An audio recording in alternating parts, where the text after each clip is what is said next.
Hi friends, આજે ફરી હું તમારી સમક્ષ એક કવિતા લઈને ઉપસ્થિત થયો છું, જેનું શીર્ષક છે તું મારા માટે ખાસ છે. આમ તો મને યાદ કરનારા ઘણા છે, પણ તું એકદમ ખાસ છે.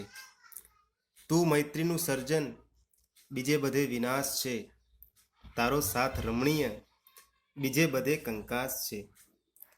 તું ચેતનવંતો નાર, બીજા જીવંત લાશ છે. તું પતંજલિનો ચમનપ્રાશ, બીજા નશો નોતરે નાશ છે. તું સુરતની ઘારી, બીજા સૂકું ઘાસ છે. તું દિલની અંદર, બીજા આસપાસ છે. બીજા બધા ઝૂંપડપટ્ટી, તું સુંદર આવાસ છે. બીજા નાનું ખાબોચિયું, તું ખુલ્લું આકાશ છે. તારી વાતો લાગે સાચી, બીજે બધે ડંફાસ છે.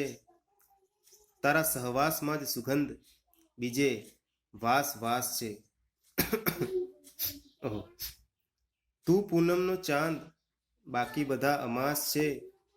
બીજા પાનખરની ઋતુ, તું પવિત્ર શ્રાવણ માસ છે. બીજા કોરા કટ, તારામાં ભાવની ભીનાશ છે. તું એકલો જ ઉત્સાહી, બીજા બધા હતાશ છે. બીજા બધા રાક્ષસ, તારામાં દેવતાનો વાસ છે.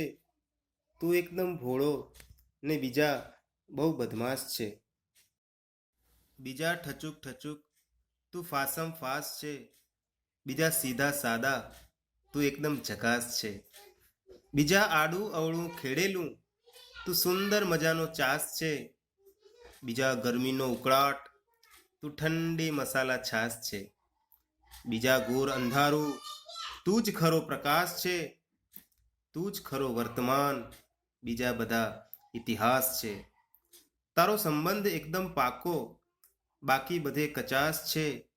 તારી વાણી મીઠું મધ, બાકી બધે ફિકાસ છે.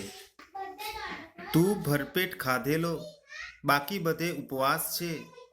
તું વડલા હેઠળનો વિશ્રામ, બીજા કાયમ પ્રવાસ છે. મિત્રતાની પરીક્ષામાં તું જ પાસ, બીજા નાપાસ છે. એટલે જ તો કહું છું કે તું મારા માટે ખાસ છે. તું મારા માટે ખાસ છે. મિત્રો, મોબાઈલનો ઉપયોગ જરા સાવધાનીપૂર્વક કરજો. મારી આ કવિતા ગમી હોય તો લાઈક, શેર અને સબસ્ક્રાઈબ કરજો. Thank you.